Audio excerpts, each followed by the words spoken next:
Hey everyone. This year we're doing a series of public discussions on important social issues facing the internet. And today we're here to talk about governance issues around giving people a voice and content and finding the right balance between free expression and speech and making sure that safety is respected and harmful content can be taken down from the internet as well. And today I'm here with two folks, Jenny Martinez, the Dean of Stanford Law, who is a scholar in international studies and human rights, and Noah Feldman, who's a professor at Harvard Law, who has studied constitutional law and a focus on free speech and expression. And to give a background on how we're approaching this, I believe that if we were writing the rules for the internet today from scratch, I don't think that we would want private companies to be making so many fundamental decisions by themselves about important things like what speech is acceptable, how to prevent election interference, what the privacy rule should be. So, one of the things that I've been outspoken on is talking about the need for more regulation of these areas, in some cases by governments and through democratic process, and in other cases through independent industry process. And at Facebook, we're not waiting until that process goes through. We're trying to take some steps independently to establish things like this independent oversight board that will, for content, which will give people in our community the ability to appeal content decisions that we make. So that way, if Facebook takes a piece of content down and you think that it shouldn't be taken down, then you'll be able to appeal it. And if you still disagree with our treatment on appeal, you'll be able to appeal it to this external independent board, and its decision will be binding.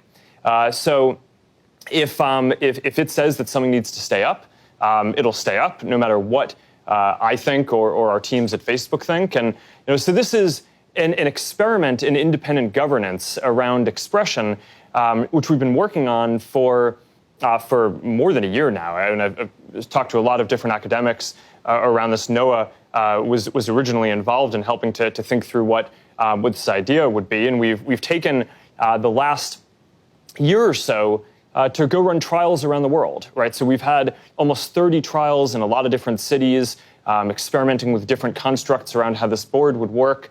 And we've just published today a report of all the feedback that we've gotten, which outlines some of what we learned from these trials, but also highlights all the tensions between different ways that we could design this. So now the next step going forward is going to be to try to lock down some of these decisions, make some of these decisions over the next few months, and launch this independent oversight board by the end of the year. So, there's a lot that this board could eventually do. The goal is going to be to start narrowly, and then eventually, over time, expand its scope and hopefully include more folks in the industry as well. But this is a big experiment that we hope can pioneer a new model for governance of speech on the internet. So thank you for joining me to go through this. I think it might be useful to start off by discussing the historical context that we exist in now, because clearly, the internet is not the first time that societies have struggled with these questions around expression and safety and privacy and decency and the different values that we hold. So I'd be curious, just in the different scholarship that you've each done, how would you characterize the kind of the moment that we're in and the historical tradition in which this kind of struggle and approach to governance fits? Well, I think one interesting thing, Mark, that you sort of teed up as you began the conversation was that people have these concerns because companies like Facebook have really very global power, and power that seems a lot like what governments have in terms of the ability to have an impact on people's lives or to control speech. And with more than 2 billion users, it's bigger than any country on the planet. And so the sort of concentration of power, and then also in a company that isn't accountable in the way that a democratically elected government would be, is something that gives people pause and makes them think, well, how should we manage this, especially on an international scale? I think one thing that's interesting historically is that the distinction between government power and private power that we have today is very sharp, where there's a clear line between what the government is and what governments do and what we think of as private forms of power. But if you look back even just a couple hundred years in human history to the 1600s, the 1700s, there were previous periods where very large companies played a role that also straddled the divide between public and private power. So the British East India Company, the Dutch East India Company, those companies in the 1600s and 1700s had very wide reach geographically. They also engaged in powers that today we would think of as government powers. So they coined money, they raised armies, they entered into treaties, things that today we would think as exclusively the province of states. At earlier points in history, just that line between what states did and what other actors did on the international stage was more fluid. And so I don't think the period today is exactly the same. There's huge differences in the world and the economy and the role of the companies, but it does show that the categories of what governments do and what private companies do are not so neat and clean as they might have seemed for part of the 20th century. And so it's a governance challenge globally that will, I think, change the way that international law itself works over time. Maybe I can pick up the historical story where Jenny left it off. So, you get into the 1700s and you get these colonies all over North America, and some of them are actually sort of like companies. They get a charter from the crown, they're in business, some of them make it, some of them don't. But eventually they emerge as quasi-independent entities, and then they become states with independence. And then they write these state constitutions, and that's really the first time that people start saying, maybe free speech needs to be protected by a formal rule. Until then, there were traditions of freedom of expression in some places, but most governments before then just thought, well, if I don't like what the speech is, I'll shut it down. You can either shut it down before someone talks by having a censor who has to review everything before it could be published, or you can punish people after they've spoken if you don't like what they've done. And then over the next couple of hundred years, this constitutional practice of defending free speech with a rule slowly developed, mostly in America and mostly without being applied in practice. And it wasn't really till the beginning of the 20th century that even the US Supreme Court started saying, hey, wait a minute, government, you passed that law, that violates the freedom of speech. And then that went global really after World War II. After World War II is when you suddenly get countries realizing that instead of acting as censors, they're much better off having a constitutional court that's quasi-independent. It's part of the government, but it's an independent decision maker within the government, and then giving that body the authority to decide about speech issues. So that kind of spinning off, separation of powers approach is really a product of the last 75 years. Yeah, very interesting.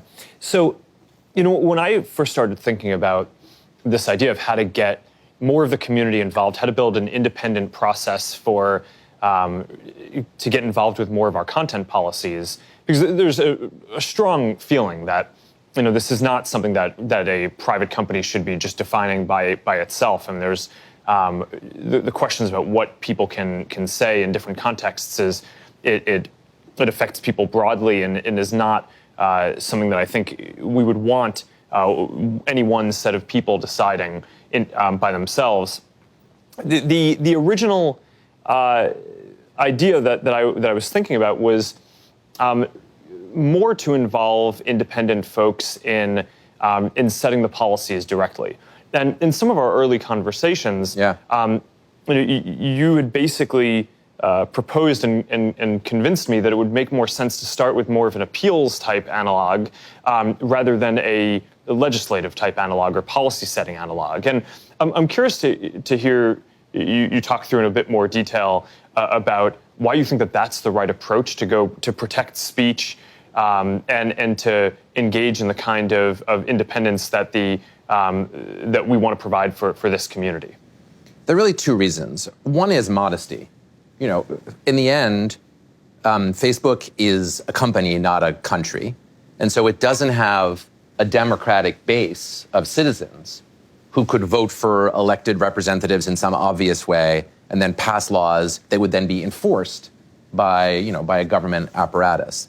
And so it's hard, therefore, to say, let's draft out some new rules for governance using this. But the second reason has to do with the fact that actually, even among democracies, no democracy thinks that it should use its elected representatives to make the ultimate decisions on the freedom of speech. No government says, let's not have a constitutional court nowadays. Let's just vote on what speech should be allowed or what shouldn't be allowed. Because the experience that most countries have had with that is a bad one. The public can very happily shut down speech when it seems useful. The majority will try to silence the minority. It's just it's good common sense. And so it seemed to me that logically, similarly, Facebook, if it's interested in protecting voice, which seems to me like you have to be, since that's what we stand for. Is giving people a voice. Yeah, no voice, no Facebook. Right? People have to be able to express themselves. Would similarly want to take advantage of an approach that says, let's have an independent decision-making body that will stand for the principle of voice. And when there are circumstances where we have to balance voice against people's safety or against people's equality, that body can make those judgments and can do it in an open way, transparently, explaining the trade-offs, and ultimately defensively to the world. And that's where the public legitimacy comes in. If a court explains why it's doing what it's doing, if it says this is why we're doing it this way, if it says here's the balance, then people can say we agree or we don't agree, and people can engage in their own judgment. Yeah. Well, so you raised this question around legitimacy, which I think is one of the core questions in designing this kind of a system. And for those who have questions rightfully about why should a private company be making all of these decisions, that then begs the question of any system that you set up that's independent, how does it derive its legitimacy? And in a democratic process, that's through voting. But here, like you say, I mean, it wouldn't make sense for a number of reasons to kind of have the community vote on people who are then deciding the speech policies. But I'm curious how you think about how this can derive its legitimacy as an independent appeals process, and where the balance is between something that industry or we should be doing in standing up ourselves versus where more democratic government regulation might be better and more effective in this space. I think legitimacy can come from a couple of different sources. One is the process itself and whether it's viewed as fair. Is it transparent? Are people viewed as being subject to improper motivation or influence, or are they seen as independent and trying to fairly apply the rules that are there? I think there's also some legitimacy that comes, though, from the perception that the values that are being applied are ones that are somehow accepted by broader society.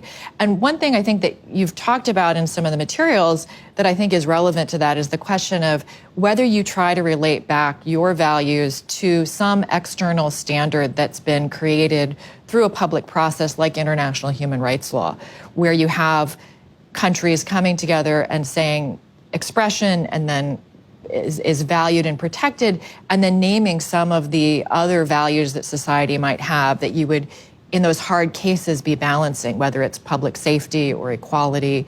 And I do think you can gain some legitimacy by trying to tie things back to those public values in something like international human rights law, which has been accepted by most of the countries in the world and may not give all the answers to hard questions, but it gives you at least some sense of what are the values that you would be weighing. And that's, in a way, more legitimate than just saying, these are our values. Well, these are actually values that have been adopted and endorsed by a more public process around the world. I mean, I think it makes a lot of sense. And I know that, within Facebook, you guys are working towards coming up with a distinctive set of values. And in my conversations with people in Facebook, those always seem to be informed very much by international law, very much reflecting those ideals and those standards. They have to be tweaked a little bit because, again, Facebook company, not a country. And most of those international human rights standards are designed for a country. So they might not be exactly the same. But I think they're very much informed by, and I think that is in people's minds. I also think legitimacy will come from seeing in action an independent body do some things that you guys don't want them to do. Yeah. I mean, the legitimacy ultimately will be real when people see decisions that are different from what Facebook would otherwise have decided to do.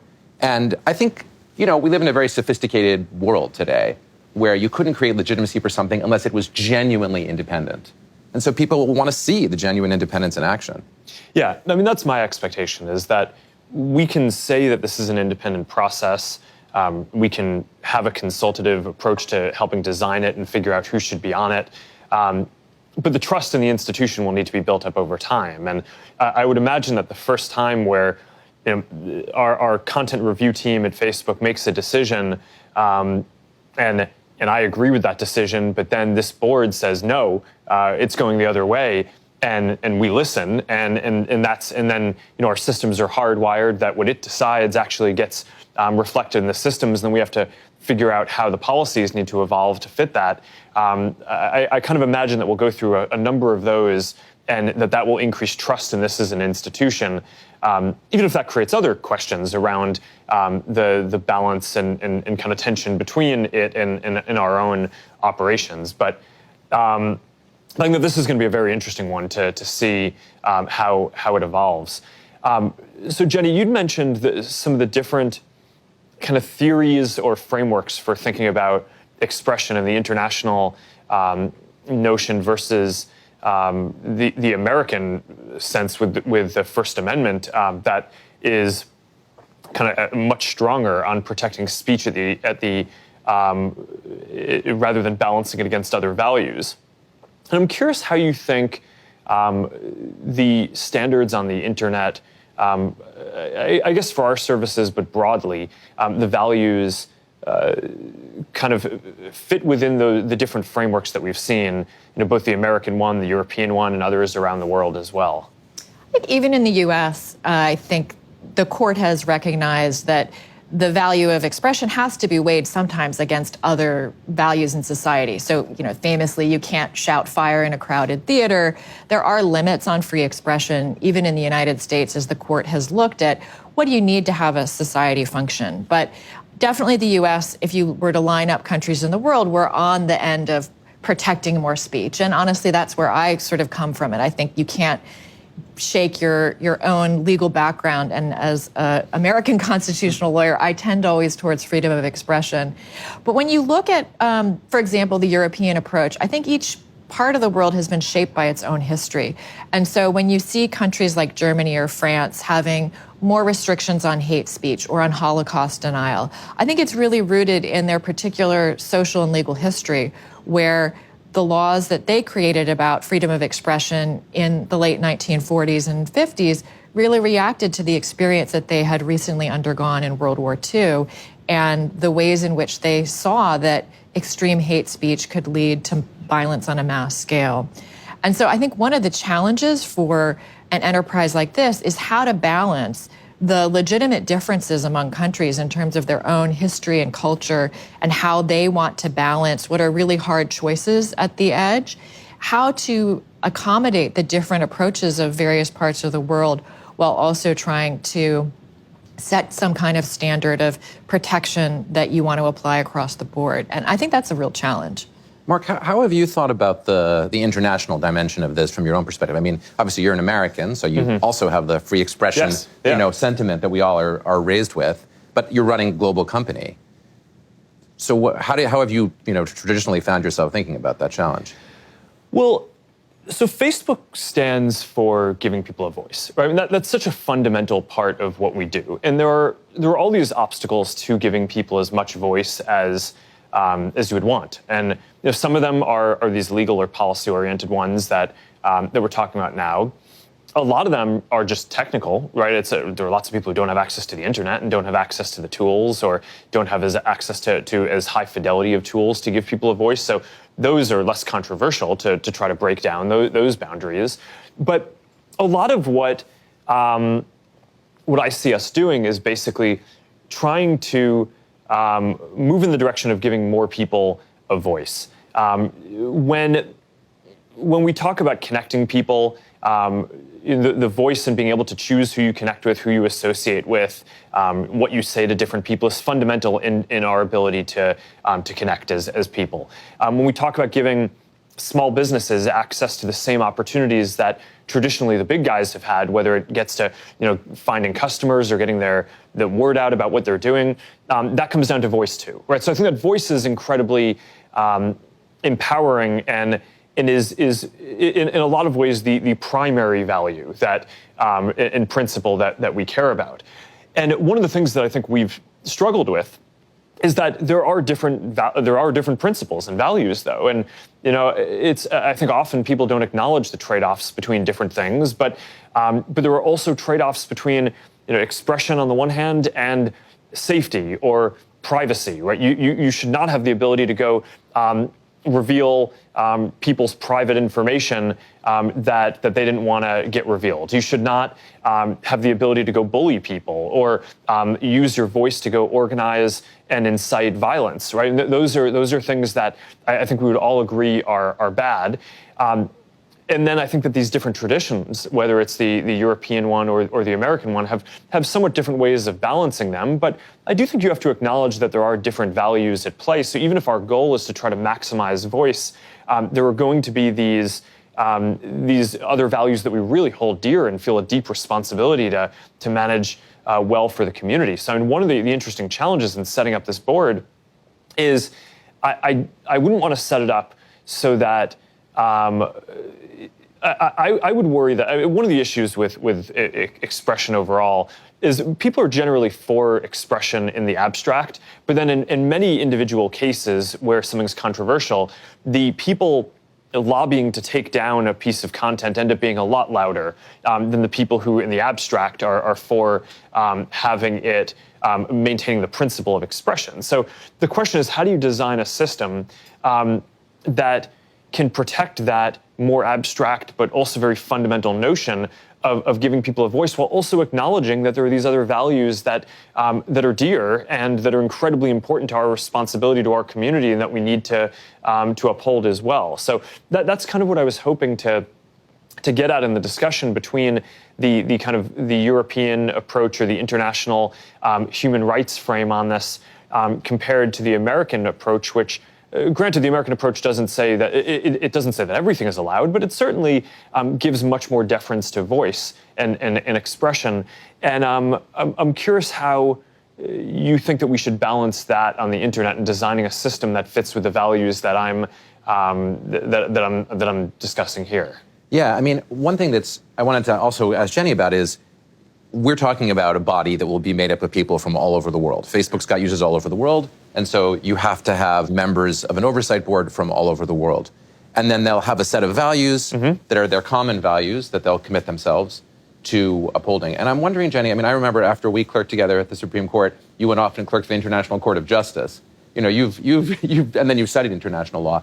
How have bodies composed of people from different places historically done? Have they done a good job when they're supposed to converge on some values? I think it's a really interesting question, and there have been a bunch of international courts in the 20th and 21st century, and some have done a better job than others in terms of how much convergence you have between the different judges. But they do come from so many different legal systems and cultures, and sort of getting cohesion in a set of people from different countries can be really tough, both even just in the sort of way they approach a legal problem and analyzing it. You can find that judges from different places have very different approaches. And so I think these oversight board members won't even all be lawyers. They won't even have all in common that, they all went to law school somewhere. Yeah, I think it'll be a huge challenge in trying to build some kind of cohesion and a sense of common mission. Now, one thing that international courts do is try to come up with ways of accommodating local difference with a kind of floor of international standards. So in the European Court of Human Rights, for example, they have a sort of idea called the margin of appreciation, which is they set a floor. All the countries in Europe have to have a minimum protection for rights that is the floor, but then some countries get a margin of appreciation of doing slightly more, slightly less based on their local culture and needs. And so that's something that the judges came up with there to try to accommodate those differences. But one of the things that, Mark, in your question, and I'd love to hear your thoughts about this, raised for me was, we talked about the US, which has a very pro-free speech approach, and Europe, which does a little more balancing on things like hate speech or privacy. But there are many countries in the world that swing much more towards the authoritarian end of things in terms of suppression of speech and political speech. One of the things international human rights law tries to do is to set a floor and to push back against those countries that want to impose greater restrictions on speech.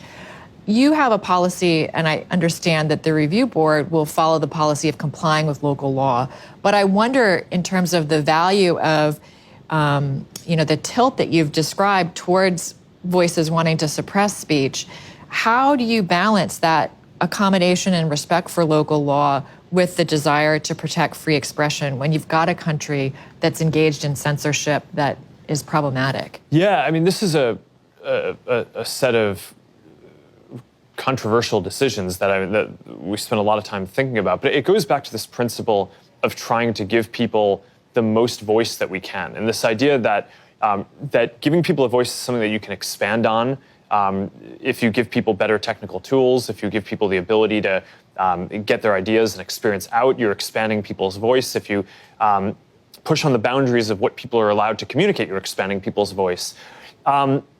In some of these cases, there are certainly laws in countries that I disagree with, right, and that I wish weren't there, and that I wish we didn't have to follow. But if the trade-off is having Facebook not available, so that 99.9% of people in the country who are using these tools to express things on a day-to-day basis that are important to them, important to their social lives, in a lot of cases, for all, the tens of millions of people who run small businesses, important to their well-being and the economy locally.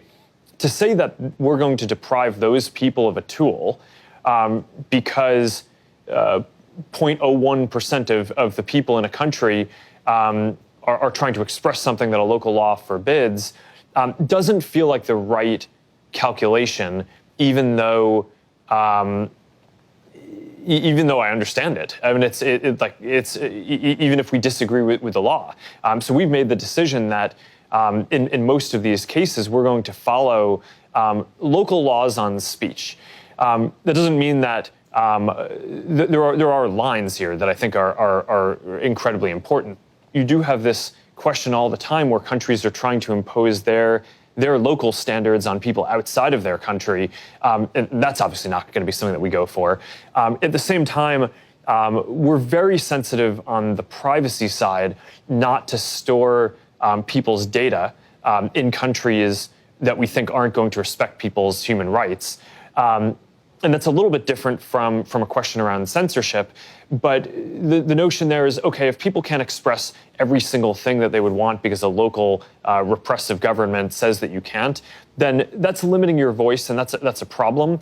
But putting data in a place could really cause real-world harm, where the government goes after people and imprisons them or hurts them or their family. So that's a clear line that we don't cross. And that I would encourage more folks in the industry to kind of uphold as a red line as well. If I could say something, I was just going to ask one follow-up question, which is that all makes sense in terms of preserving the access of people to the service when otherwise the country might block you entirely.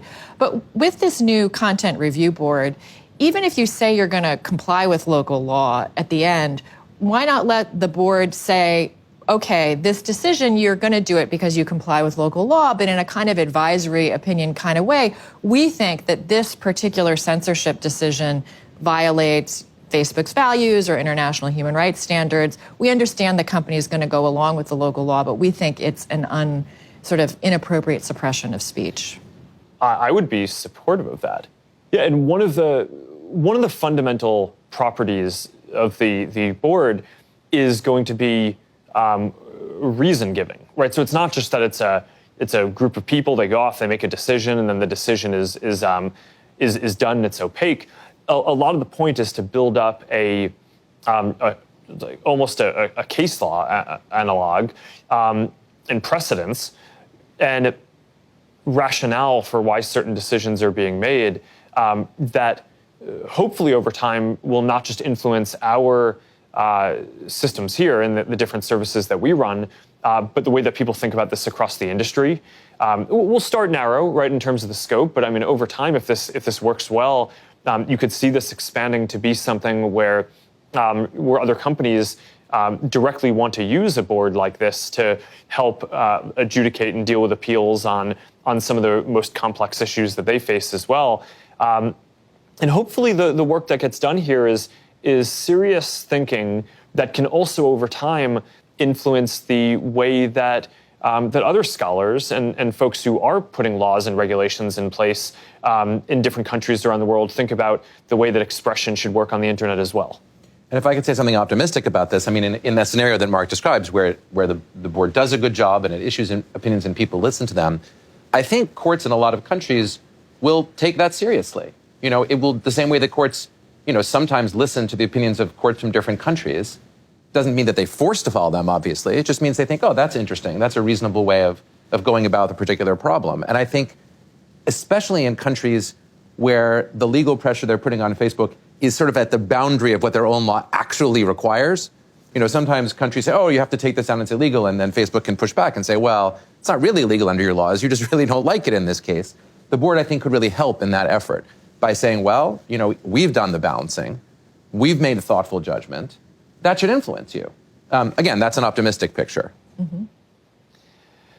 Yeah, I mean, I think that's an interesting question about how that set of things plays out around the handling of kind of incoming requests from different governments. It's certainly not why we're setting it up, but I think it'll have an interesting effect over time. And yeah, and especially when you're starting out, to the extent that you have a commitment to follow the law of local countries, if your legal department says, well, this violates the law of the local country, I don't think it makes sense to send it to the board and put the board in a position of having to say, well, if we were deciding this, we would, but you could do that. You could have sort of the effectively advice from the body under those circumstances if you chose to. Yeah. But going back to this question about how to manage a global platform with the needs of what are very different cultures in different places.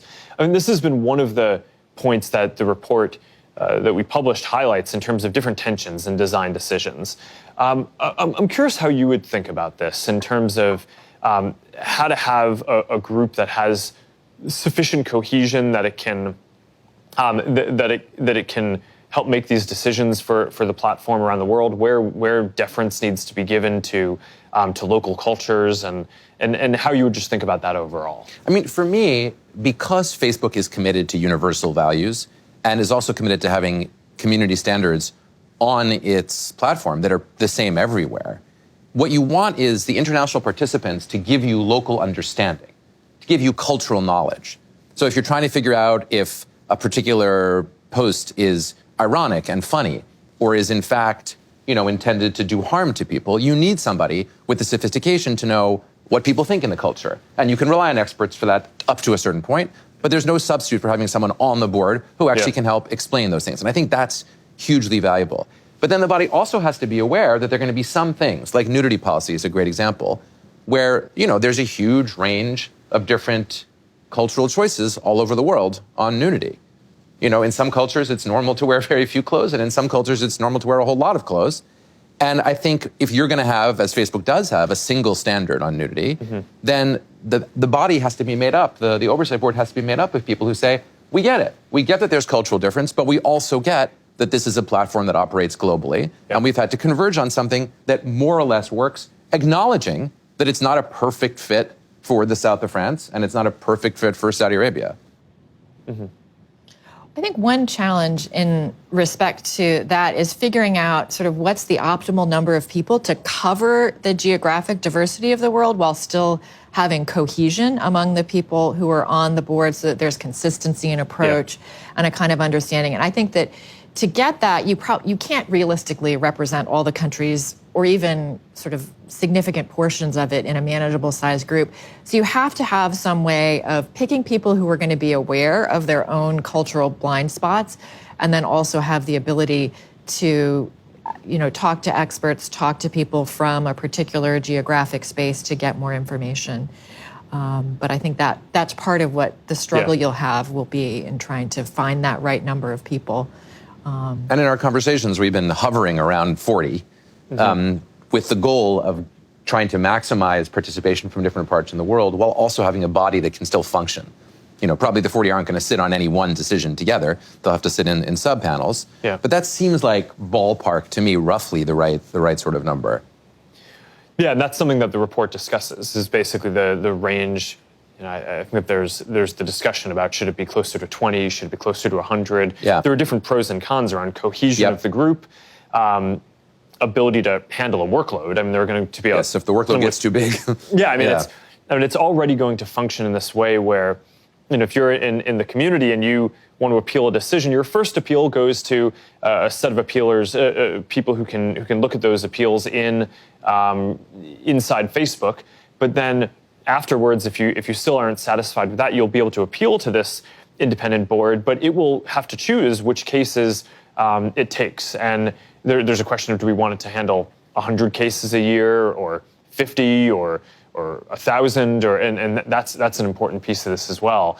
The other question that I think is a really big deal around how we set this up in terms of appointment is not just about the size, but how do we do the appointment? It gets this question around legitimacy and independence, which is, of course, we achieve some independence even if Facebook picks the people, but then they're independent and they're not paid by us and the decisions are binding, but we can't, we don't have the ability to remove them. That achieves a level of independence, but I don't know if that would be as much as we would want to really maximize the legitimacy and independence of the board. So I'm curious how you think about that and the trade-off space there between how this can go. Because I think people agree that it would be better if we weren't appointing these people all ourselves, but it's been hard to come to consensus on any other approach that would make a whole lot of more sense. Clearly, I think people don't want governments to be appointing the people, for example, in a lot of countries.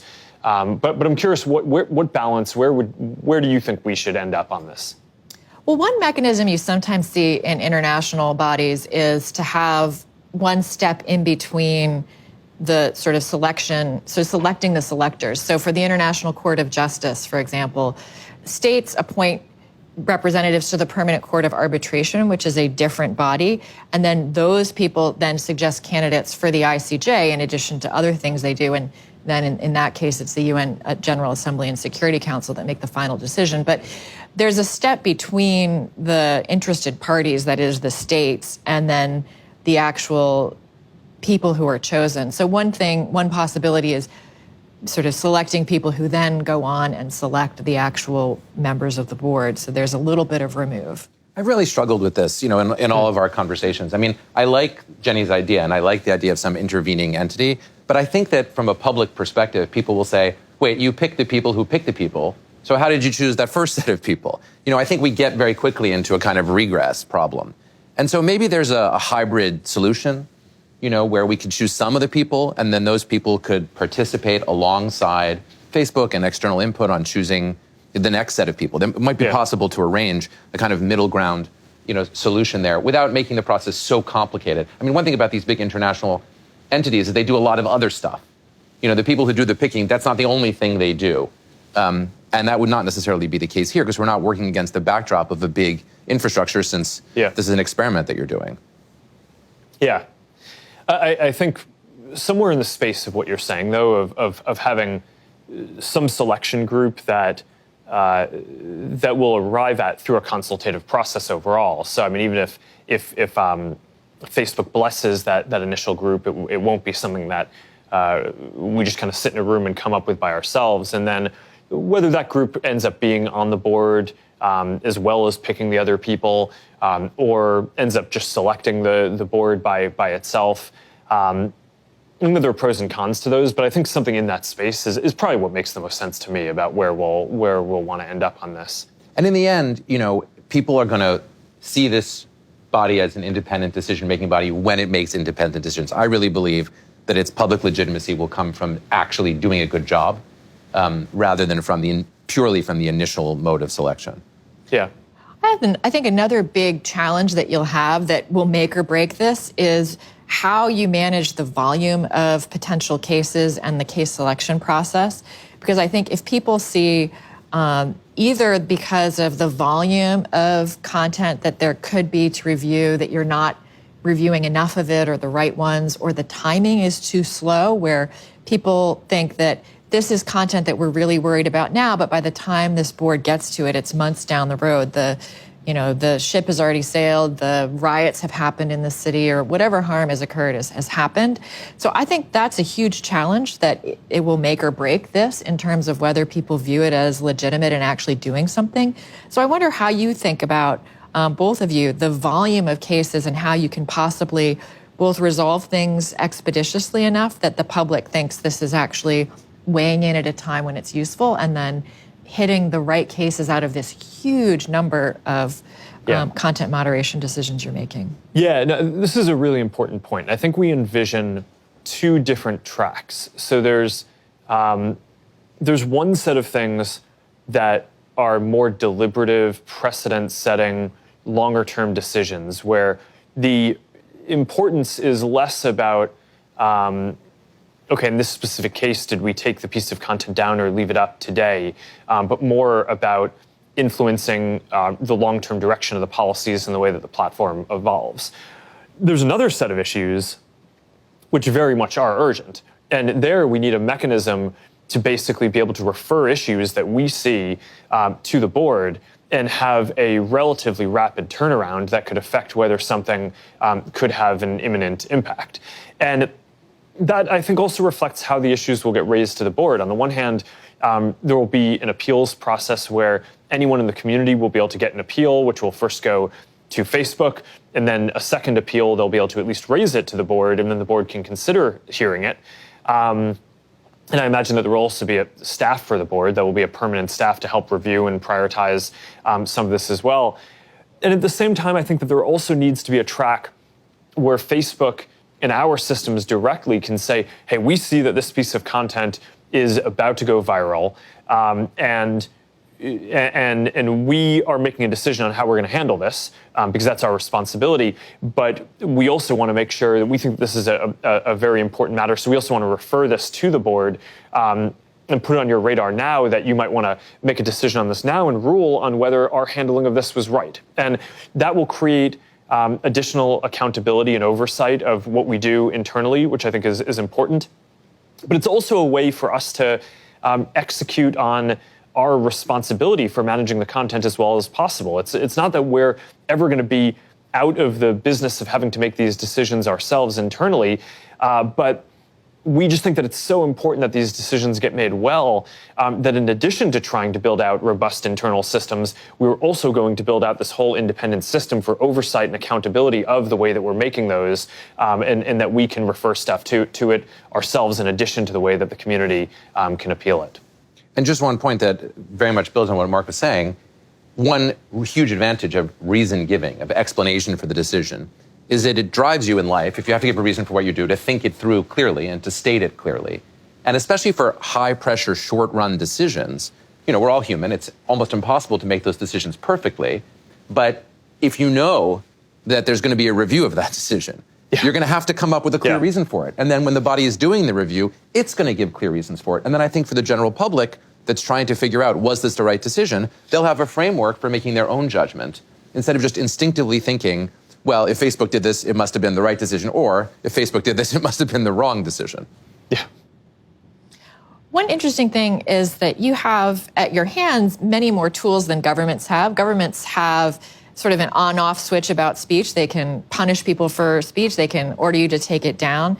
But you have more control in terms of how many people see particular kinds of speech. And so that's very sort of wrapped up in the algorithms and the way that you've designed your product. But I wonder how you think about the question of the on-off switch for speech versus that more textured approach of think people can get at the speech, but should it be pushed? Should it be reaching? Should it be allowed to go viral? how, if at all, Yeah. would this board eventually look at those kind of questions? Yeah, so let's talk about the V1 of it first, and then over time.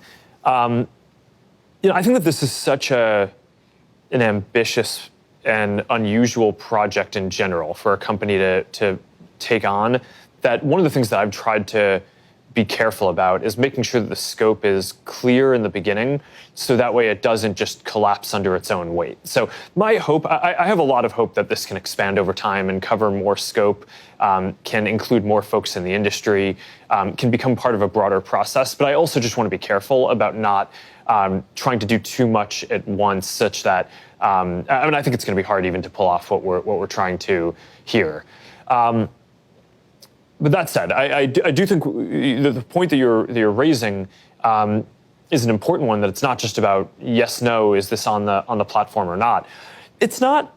There aren't an infinite set of options. I mean, the content generally falls into a number of clear categories. I mean, the vast majority is okay. This is fine, right? People can share it as they want. It can spread as people want. There's another category, which is maybe one step over from that, which is, okay, this is, maybe you're saying something that's factually incorrect. We don't believe that you shouldn't be able to say things that are wrong to your friends, but we don't want things that are hoaxes to be going viral, right? So there, we don't block the content from being on our services, but we do reduce its distribution so it doesn't go viral. We put up a warning that says independent fact checkers have said that this is false. That's kind of another discrete bucket. Then you get into another category where it's like, okay, this content is bad. It's harmful. It's going to cause some imminent damage. So we need to take this content down. And then you get into things that are even more extreme of this content, either you're a repeated actor who's spreading things that could be dangerous, or what you're doing is so harmful by itself that this is not only going to have an impact on this piece of content, but on your standing as a member of the community and your ability to use the service either for some period of time or permanently. And there are those categories, and I do think the board will be able to not only weigh in on the treatment on a specific piece of content, but like any appeals process overall, will need to be able to influence the underlying policies and how they get set, and how they affect how we think about which content should be in which of those buckets and how these things should be treated. And I just think that that's an incredibly important part of how the system needs to work over time. And this is going to be a years-long project of evolving it to increase the scope to get there. And as Mark said, first we got to walk. Well, but I think that's exactly right. I mean, one thing that makes it so interesting and exciting is that there's a very different mode of distributing speech on social media. And that creates, multiple avenues and mechanisms for learning things, and also multiple avenues and mechanisms for harm. Mm-hmm. And last but not least, multiple avenues for solutions. Yeah. So it does seem like over time, if this board can stand up and do its job the way we want it to and develop public legitimacy, then we should be able to explore all those things that Mark's discussing. Yeah, so I know we're a bit short on time, but there are two more topics that I wanted to make sure we covered. So one is about regulation more broadly. I mean, today, most of the conversation has been focused on how we would stand up this independent process. But it's still largely something that we're initiating. We're doing a consultative process with a lot of folks to get input on it.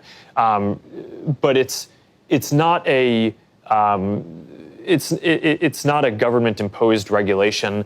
And I think that a model like this probably makes the most sense in countries, especially like the United States, that have such a strong protection under the First Amendment that there's unlikely to be much significant content regulation.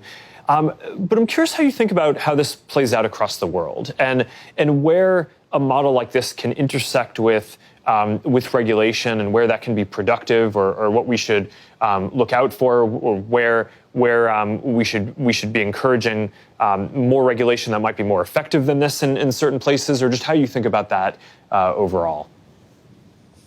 Well, I think it's an interesting question because it's not clear that more government regulation here would be useful. On the one hand, governments are more accountable to the general public, but on the other hand, there's a danger that regulation could tilt too much towards suppression of speech, and also that it could inhibit competition among companies because complying with regulations can be expensive, and if governments put really onerous regulations on, then that'll make it harder for other companies to enter, and that in turn could worsen whatever problems there are in terms of people feeling that there's too much concentrated power. So it's not clear that government regulation would be better, even though it would be more time for at least some of maybe for a lot of other things, regulation would be useful, but on the sort of most expression part of this versus campaign speech and finance disclosure or privacy issues where regulation fits more neatly into what might be desirable.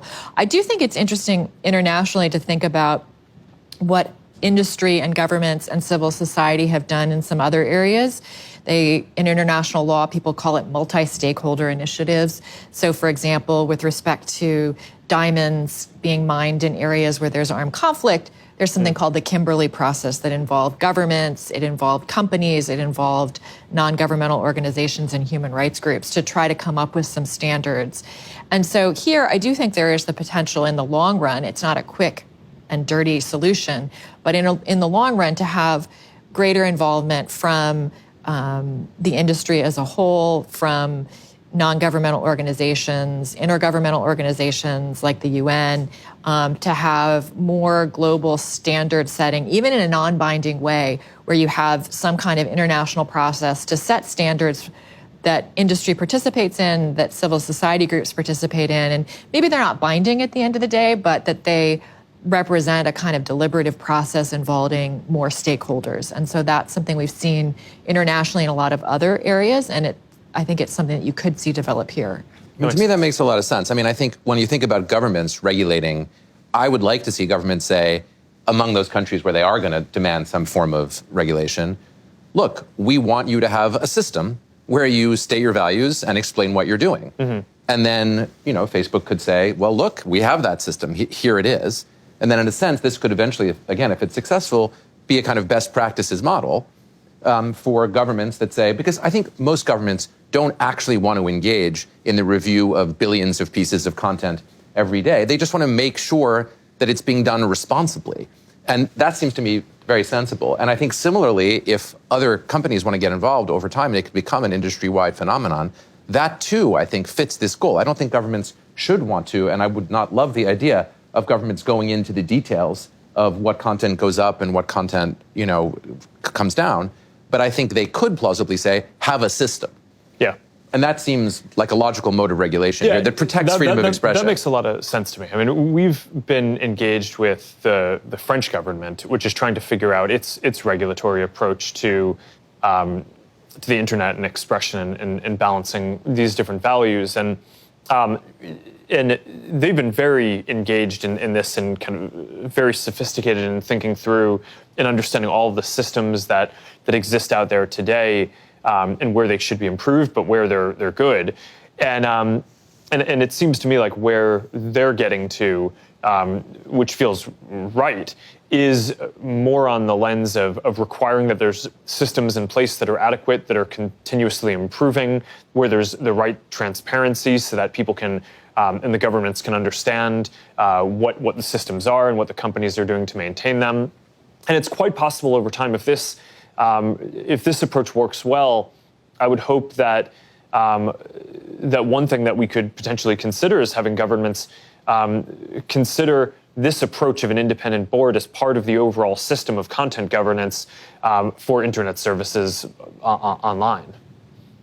And I think that has also the advantage that you wouldn't then have the balkanization of 170 some different standards. If there is a kind of consensus internationally that there should be a process and that it's a process regulation versus every country coming up with a different set of rules, that makes it more feasible to have the kind of openness that we have. And that's, by the way, another reason for the appeal of a kind of oversight board that's modeled in some way on constitutional courts that we're familiar with, because almost all countries, not all, but almost all, think that's roughly the right way to go about, treating these kinds of issues.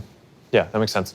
All right, so the last issue that I want to make sure we touch on, because we've spent all this time today talking about the independent board and voice, but this isn't the only place where we're trying to focus on more independent governance. And just last week, we announced that we were joining with 27 other companies to create the Libra Association to help stand up a new currency and financial infrastructure to empower billions of people around the world to be able to participate in the financial system and do affordable or even free transactions that can unlock a whole lot of different use cases if this works. But clearly, to build something like that, that's not the type of thing that any one company can do by themselves, or that other participants in a system like that would want any one company to have control over. So we're very deliberate in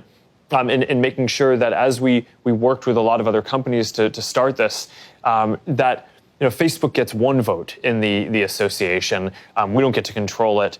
And we want this to be as broad of an area as possible. And I'm curious how you think about what you think are the important lessons from the experience of thinking through these issues around expression on Facebook that we should carry towards other areas, but also where are there other areas that over time we could potentially create this kind of independent governance to build trust and have more independent processes for handling really socially important parts of what's going on the internet.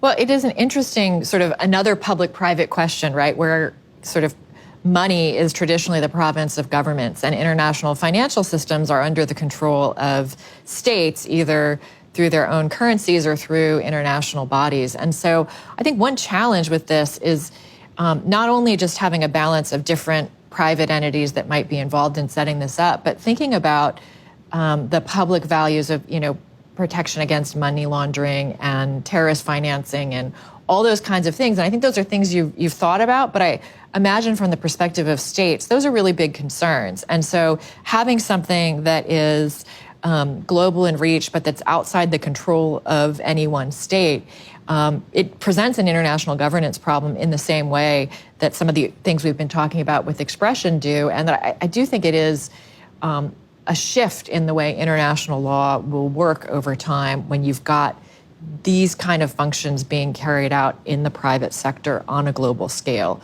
And just to add one piece to this, the points on AML and KYC, or anti-money laundering and know your customer, a lot of the financial regulations, one of the things that we hope to push forward here in our contribution to Libra is that a lot of the cryptocurrency space today is still trying to navigate where a lot of those utilities are going to fit on how they follow those rules and how they work with governments. And we're trying to take an approach where we are very compliant and safe on that, and using the tools that we have as a large established company to bring some of that to bear in making a version of this digital currency where those protections do exist, unlike a lot of other areas in the crypto space today. I think that's one of the unique things that we can help bring, and also why we're partnering with folks like Visa and MasterCard and PayPal and a lot of these financial and payments companies who have a specific expertise in that, and we want to make sure that the Libra work definitely is pushing in that direction. For me, the big takeaway from the oversight board thinking that's very much relevant, I think, to the Libra project and to others is that companies like Facebook have to do two things at the same time. They have to take responsibility for the things that people correctly feel they do in the world, and at the same time, they have to devolve some power and decision-making to transparent, independent, third-party entities. And it's a delicate balance to get both of those things right. People want Facebook to be responsible for its content, but they also think, I think based on our consultations, that there are a lot of decisions that Facebook shouldn't be making and therefore should be devolved to an independent decision-making body. Similarly, in the context of a currency like this, unless Facebook takes a leading role, as you've done, it's unlikely that this will emerge. It's a bold experiment in that regard. At the same time, you're also creating independent institutions that will be transparent and that will be subject to public discussion and analysis in their decision making. They will do a lot of the ultimate, really important decision making going forward. And that, I think, to me, is the path forward, at least at this historical moment. Companies do a lot of things, and the public wants them to do those things, and in fact thinks that the companies do those things pretty well in many instances. At the same time, the public sort of gets that when companies do so many things well, there are dangers. And one potential solution to that, maybe the strongest solution, is public scrutiny and the devolving of some power away from you guys. And that, to me, is a consistent theme. And I hope it's a theme that we'll see repeated in other contexts, too. That's right. And I think another issue where you see that is privacy, which overlaps with expression sometimes. When you're disclosing private content, then there's an intersection. But there's also a whole realm of privacy that isn't so much about speech, but about what's being done with people's data. And that's another one where I think these concerns about the balance between voluntary actions by industry and public regulation plays out on the global scale, and where maybe the balance might be different in terms of more government regulation versus voluntary action. But I think you see that same set of trade-offs of people worried about these decisions that can have really big impacts on people's lives that aren't necessarily being held to uniform standards or being applied in the same way in different parts of the world. So I think that's another analogous area. Yeah, that makes sense. I mean, of the major issues that I see that were at the center of, or that face the internet, I do think it's, speech and how to handle harmful content is one of them, which I think this independent approach will hopefully be one of the tools for helping to manage that better. There's a whole separate set of things around elections and preventing election interference, which may overlap with this in some places around what kinds of content you want on the services, but that has I think that's an area where more regulation, where countries should decide for themselves who they want spending money to advertise in their elections, what they define as acceptable advertising. And there's probably more room for regulation there, and there's more room for collaboration with governments to, especially on the intelligence side, to find, share signals to be able to find people who are trying to interfere in elections.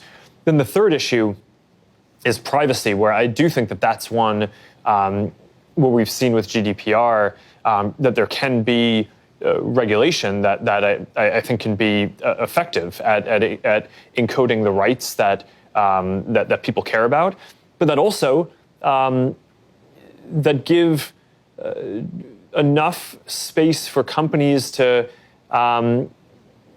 have principles like, we're not going to put our data centers in countries and localize data in ways that are going to put people in harm's way, which that was, to me, one of the most important parts of GDPR, was that it didn't spell out the data localization requirement. And I think that there's probably more room for additional legislation and rules that make it even clearer that that's not going to be the direction that we want the internet to go in.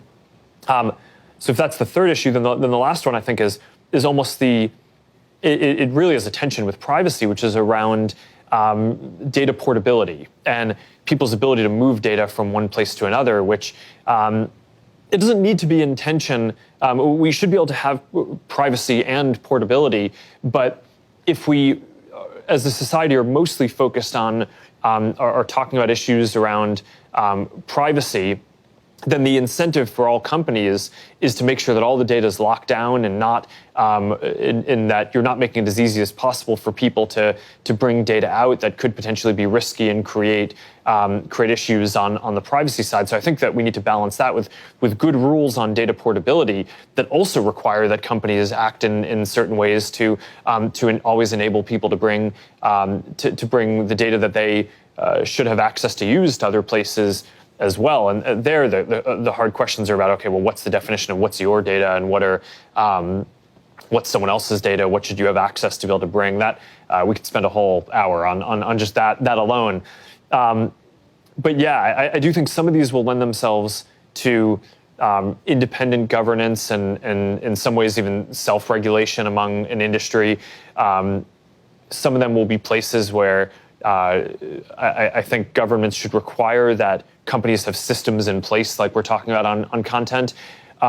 And others, I think, will probably lend themselves to more specific rules about how companies need to operate. But I do think that this is one of the most important sets of questions facing the internet and all of us now, because it's not just that there's not just one issue here. I think it's at least these 4 different issues, which are all meaningful issues, that we need to figure out a way that the public can trust that companies are operating in a way that they're happy with in order for the internet to reach the potential that everyone wants it to. So thank you for joining for this. I mean, thanks for having us. Fun. We're still in the middle of the process on this, but the public consultation and getting people's views on how they think that we should be moving forward on this, including the almost 30 different trials that we've done around the world. It's been a very interesting process so far. And if you're interested in learning more, I encourage you to read the report that we've published. It's long, but it has a lot of detail in there around a lot of the different feedback and some of the trade-offs and the principles of how we can design this board and process to basically make the different decisions that to implement this. But I'm looking forward to, over the next 6 months, putting this into place and hopefully evolving it over time to take on a more important role in how we manage content across our services and hopefully eventually for more places on the internet. So thank you for joining for this. You've got a really challenging task, so good luck. Thank you. Thanks. Thank you.